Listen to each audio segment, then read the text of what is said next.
In This Corner of the World is a very interesting movie. It takes place mostly during World War II in Japan. However, it starts years before that to set up the main characters and their lives.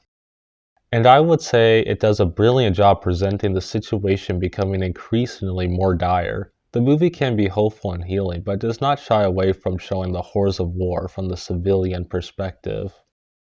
A common criticism of Japanese films depicting the war is that they usually leave out a lot of the responsibility Japan had in starting that war, and what Japan did to other countries during that war. But for this movie, I argue it does an excellent job in deconstructing Japan before and during the war. The movie presents a very noble image of the soldier at the start of the film, with drawings of them done by kids. The first hint that there's something underlying all this that contradicts the grandness of the soldiers is what Tetsu tells Suzu at the beginning of the film when they are kids. He resents that his older brother chose to join the Navy because that choice got him killed. Already the film begins to show the horridness of conflict, and how it not only gets the soldiers killed, but will leave a permanent mark on those back home who will never get to see them again. The main character Suzu represents a very common view of the situation. I feel that there is room for the civilian perspective of the war in Japan in storytelling, despite criticisms that it doesn't reflect the full situation. I personally would love to see more perspectives on the war in storytelling from Korea and China's perspective, among others. But the perspective of a civilian in Japan during the war is a very interesting one, and I think it is good to look at it in modern times. This film does a great job in presenting and interacting with the civilian perspective in Japan through Suzu and the characters around her. For the most part, Suzu is ignorant of her wider situation, which makes complete sense. She is just trying to get through each day without dying, and the only news she has of the war comes from the military. And since she has been raised in a country that has constantly been reinforcing the idea of the greatness and spirit of the military, her view of the war is only of the Americans dropping bomb after bomb on her city. However, the movie makes sure to show that there is more going on outside her perspective. One key instance in this film is when two soldiers berate and threaten to arrest Suzu for sketching the coastline of the city. Her family finds it a ridiculous idea that these two soldiers call out Suzu for potential espionage and spying. It paints a clear image that the Japanese military was not always working with the civilians' best interests in mind, as they have grown so paranoid that even a sketching of a coastline leads them to believe they have been betrayed. And they seem very reluctant to give Suzu the benefit of the doubt. Not to mention they enforce this on everyone. As the characters ride the train, they are forced to close the blinds of the windows so as not to have a view of the coastline, and walls are built to block the view from the street. These restrictions were done for the security of the country, and one can understand the perspective held by many of the people on the home islands as the war situation grew worse every day. It's just that who put them in that situation? During one of the first major bombing raids of the film, Suzu and Harumi are caught up on a hill as shrapnel falls around them. Suzu's father-in-law jumps in to protect them. In an effort to calm them down, he begins telling them about how Japan's planes are more advanced than the United States planes. After this, he starts to slowly sing about a unified peace to be brought about by Japan. This may be referred to the idea of the East Asian co-prosperity sphere, or the basic idea or pretext for Japan's military expansion, that justified said military expansions by claiming it was to push out Western powers and establish a great peace, and Asia no longer pushed around by Western powers, but now freed and led by Japan. In reality, however, the idea of removing European countries and the US from exploiting Asia is a nice idea to say the least. Japan's expansion saw great suffering, the deaths of millions, and ended with Japan being occupied by the United States. Not to mention, Japan was basically just filling in the role of exploiting these countries instead of the European powers. In a simple visual, while Suzu's father-in-law says this, in the background American planes bomb Japanese ships. The contrast is clear and effective. Japan has failed at its objectives, and Japan was not after peace. Yet the propaganda has been so effective that reasonable, everyday people believe in it, even when it is being disproved practically in front of them. However, what I like about this film, and why I think the Japanese perspective is important too in this war, is that it shows how human everyone was. Despite the constant propaganda, the people of Japan at this time weren't any less human. As the war dragged on, they became tired. And we see as more people become drafted, their families and friends who would have celebrated greatly before can barely say congratulations as they raise their Japanese flags because they know the war isn't working to their advantage. They see their cities being destroyed. Despite the prevalence of nationalism, they do not want to send their sons out to die.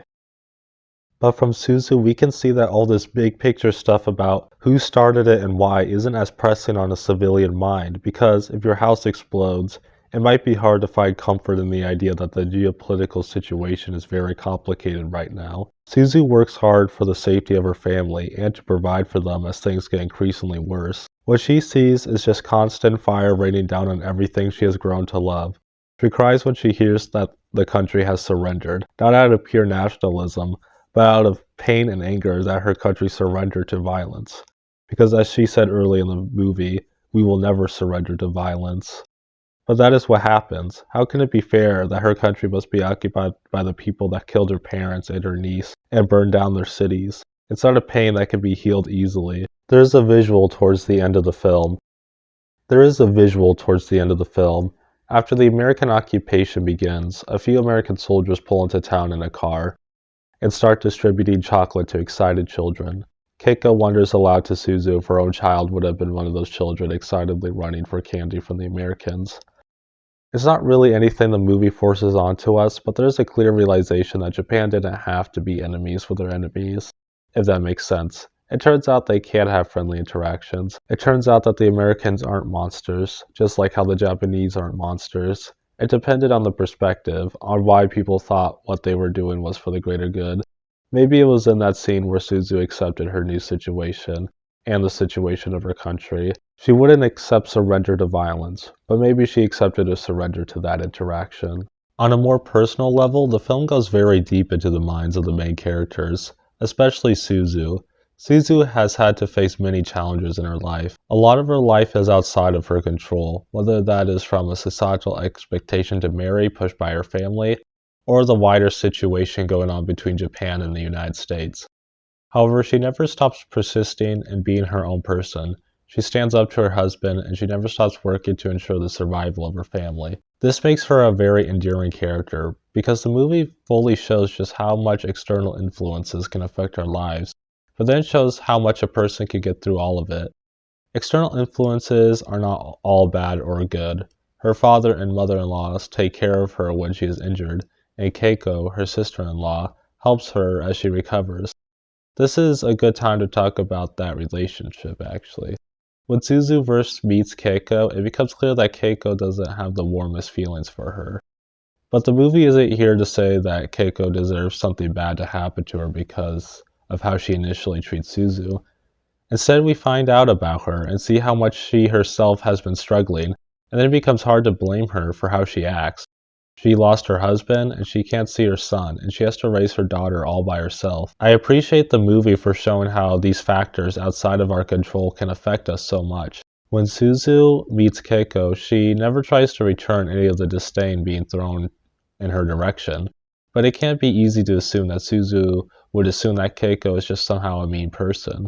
But you never know which chapter somebody is in their lives when you meet them. Keiko is very good at heart, and that is shown. But she is human. She has feelings that can overtake her, and that is perfectly understandable. After Harumi, Keiko's daughter, is killed by a bomb that exploded late, in a burst of emotion, Keiko calls Suzu a murderer for letting her daughter die. Obviously, since she is the parent of that child, of course she would feel very strongly about it. Suzu's mother-in-law takes a very mature perspective and tells Suzu to not hold it against Keiko. She's basically saying we need to be mindful of how other people are feeling and try to understand the circumstances so we don't hold anything against them, because that isn't healthy or helpful. She then follows up by saying that it is very sad that Harumi died, but she is still glad that Suzu lived. I find it so nice of this character to express how she is happy that her daughter-in-law still lives despite the death of their own granddaughter. She obviously mourns that loss, but as she takes into account the feelings of Keiko, she takes into account Suzu's feelings. I'll talk more about how Suzu reacts to that. But I want to mention too that after that outburst, the deterioration of Suzu's and Keiko's relationship plays out quietly. They refrain from talking and looking at each other. Keiko needs time to heal, same with Suzu. Keiko does eventually start to untangle these emotions. She knows that it wasn't really Suzu's fault for the incident. It was an unfortunate accident. She just had to deal with a lot and took out her feelings on Suzu. But she slowly takes her time to repair her relationship with Suzu, She doesn't do it so much through words, but through actions. Suzu can see what Keiko means and greatly appreciates it. There is one scene that captures these feelings, and that is when, as the war situation grows so desperate and deaths continue to rack up, that people begin to break under the pressure of it. Suzu is feeling it too, but as she is walking, she sees Keiko hitting the wall and crying out her daughter's name. She looks on sadly but continues walking. It is very simple, but it shows that even though Keiko has kept her feelings mostly inside, she still has them. And Suzu sees it. It shows too how pain can resurface, even if one has pushed it away, or thought enough time has passed to start healing. But since Keiko was Harumi's parent, she will probably never be fully over such a loss. How can one be? It doesn't mean one can't stop living and can't have more happy experiences. Rather, it is just simply you can't replace a human being. I would like to talk more about Suzu. After the death of Harumi, Suzu enters a depression. Before that had happened, she had remembered a lesson she was taught about what unexploded bombs looked like by the military. She remembers it just seconds before the bomb goes off. She feels guilt for not taking it into memory better. She feels guilt for not acting quick enough. Then, in her head, she runs through all the things that could have gone differently. She then feels even more lost because she had lost her right hand in the explosion as well. She had used that hand to cook and to make art with, and those were things in her life she took great pride in. It was what made her feel useful. It made her feel fulfilled. Now she is left without that, and without her niece. The incident was unfortunate, and an accident. Suzu had no malice in it. But she can't help but wish she was the one who had died, and not Harumi. While I never want anyone to wish for their own death, it is perfectly clear why Suzu wishes that. It is a noble sentiment to be willing to give up your life if it means saving someone else's. But that was not the situation Suzu was thrown into. Real life is messy. It isn't filled with noble sacrifices. The violence of war cannot be controlled. It kills indiscriminately. And one may not be able to save those around them, no matter what they try. Even when they feel safe, that the bombing rate is over, the bombs are still there. The way this affects Suzu is tremendous. She has to keep living in this world despite everything she has had to bear witness to. Despite everything that has happened, she still has to live. As the war goes on, the US switches from military targets into targeting the civilian areas more heavily. In one of my favorite scenes, a bombing raid of the city starts. The family rushes to their shelter. Suzu gets up but can barely muster herself to leave the house. She stands still as an incendiary bomb crashes through the roof of the house and lands next to her. She stares blankly at the flames, watching as they burn on the floor, before she suddenly starts attacking the flames in an attempt to put them out. In her despair, she can't let the house burn down. Her family rushes back to her and finishes the job of extinguishing the flames. When she attempted to extinguish the flames, her clothes began to catch fire, and she was generally unsuccessful. Despite that, her attempts did lead to her family coming back and ultimately saving the house. The message of the film isn't to jump into fires, but I think the film understands a broader view of humanity, that some actions are neither right nor wrong to say. Suzu's actions could have gotten her seriously injured, and it may not have led to the house being saved, but from Suzu's point of view, she had lived through enough of this destruction. She couldn't stand to see more of it happen, not to the place she was living in. In that moment, she leaped onto the fire, maybe because she didn't care anymore about what happens to herself. And while I wouldn't call that healthy, one must understand why she was in that state. One can see why. After this incident, Suzu remembers the things that had been said while she was recovering. When her father-in-law was inspecting the burned floor, he remarked that he was glad the bomb was a dud. Her mother-in-law noted how she was glad Suzu was alive. The doctor said he was glad that Suzu's injuries weren't worse. This sent Suzu into an even worse state of mind, because she can't comprehend the positivity of her family in this situation. How can they be glad when they are in a position where bombs fall on them and children die? Suzu's family is glad for what they still have. In a world where bombs fall on them every day, they can take a moment to be relieved that luck had afforded them to keep their house and their daughter-in-law. Neither their view nor Suzu's view is wrong. Suzu is right that the world shouldn't be like this, and it is okay that her family can be glad they still have her and the house. They should be. Both these ways of living exist in the same world, and when you are left in such a world, well, what better can you do but appreciate the small things and appreciating the family around you? When Suzu returns to her old home at the end of the movie, the only person she finds there is her sister. She has lost her brother in the war, and she finds out that her mother was killed in the initial blast of the Hiroshima bombing. and her dad had died from radiation sickness shortly after. Her sister, too, shows signs of the disease. At that moment, the two sisters still laugh together. Suzu even tells her sister a story and reassures her sister that she will not succumb to the radiation poisoning. We never find out what eventually happens to her sister, but at that moment, Suzu is living. We tend to put a lot of worth based on one's usefulness to society, and that idea can be corrupted. It may say we are useless if we do not contribute to the war effort, or say that we are useless if we don't work. Suzu is put into a position where she loses the ability to fulfill those useful tasks put forth by society. She has lost her hand, and I love that the movie begs the question of what one does at that point. How can they have a fulfilling life? And simply, one is still a human even without their dominant hand. Suzu is still capable of living for herself, and she is still very much capable of living for others. She demonstrates that when she speaks to her sister. The emotional support she gives to that is so much. She doesn't become anything less just because she can't draw or cook like she used to anymore.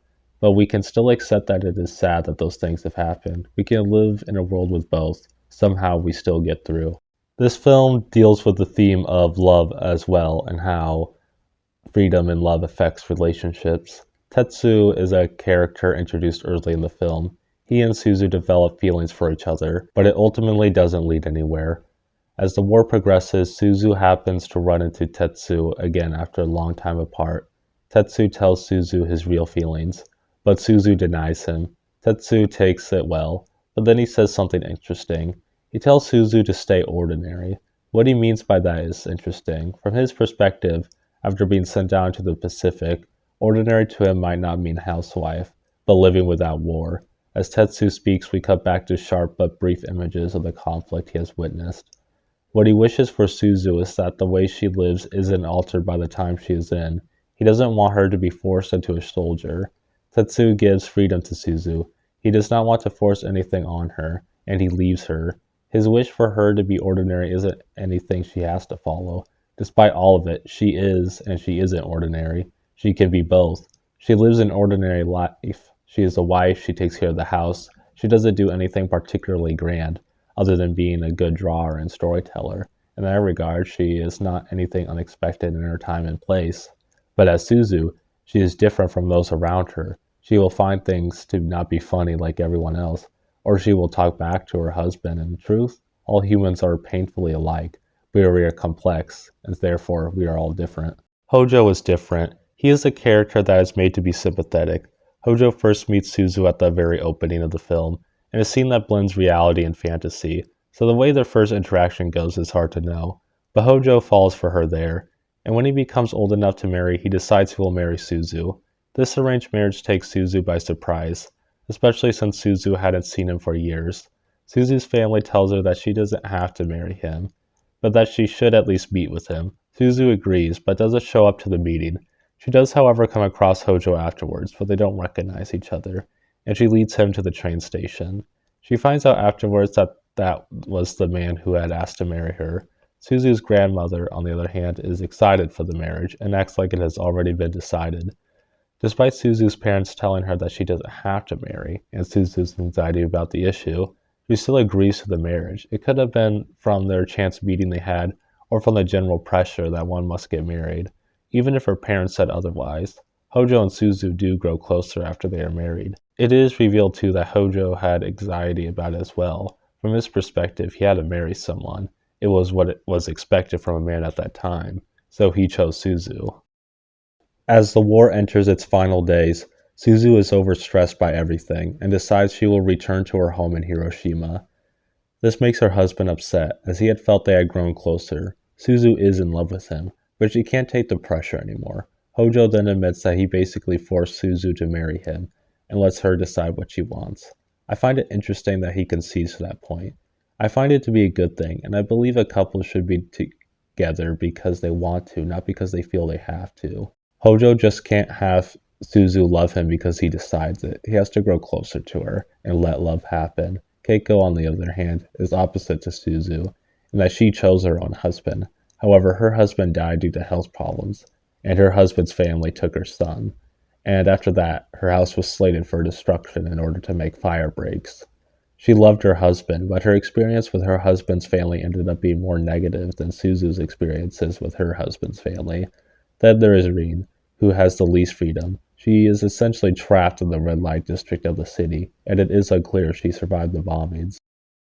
After Rin encounters Suzu, she tells Suzu not to return to that part of the city, a soft but clear warning.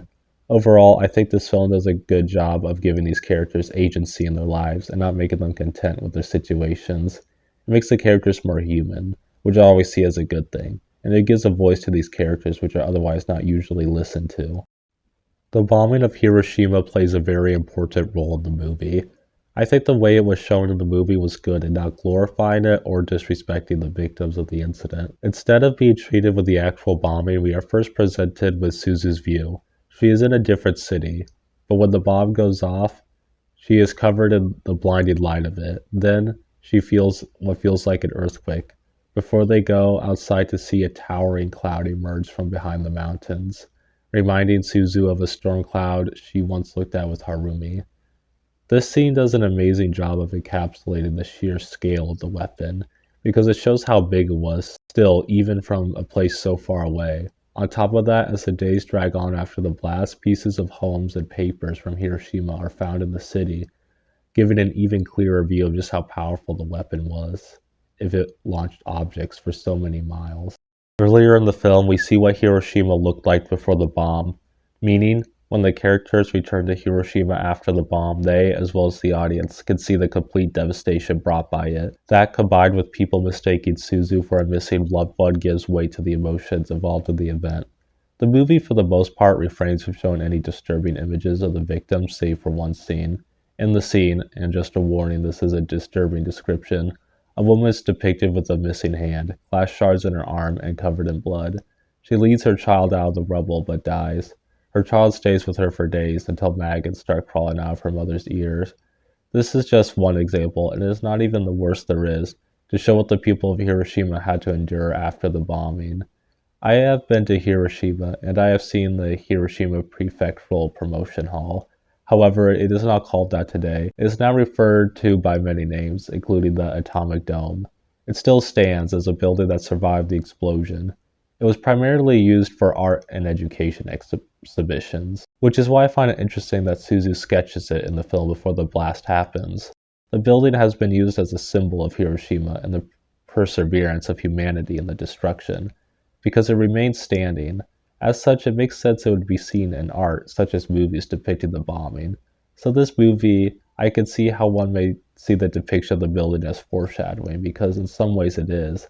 But it shows too the ability of people to pull through and continue living, even when everything has gone wrong. It stands to be interpreted as a reminder of what was before and how much has changed.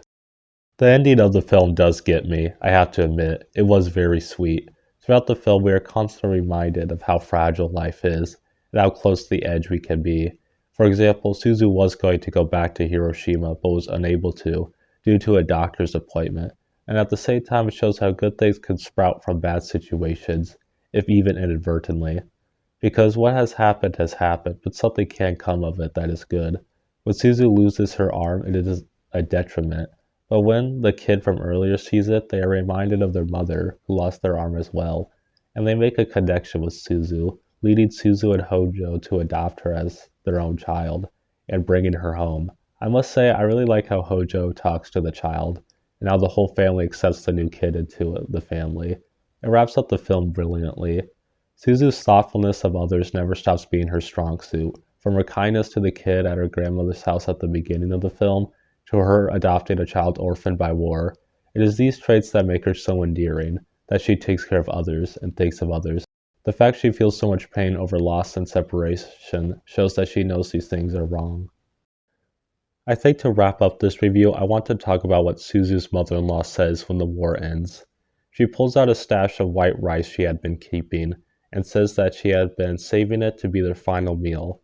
But tonight they can have some, but she won't cook all of it, since they will get to live tomorrow and the next day and the day after that and so forth. Her voice is tired, but she is genuinely happy that it is over, for things are getting back to normal.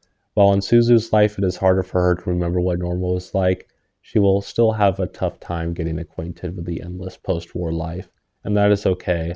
She will keep living, even though the memories of that time will never leave her.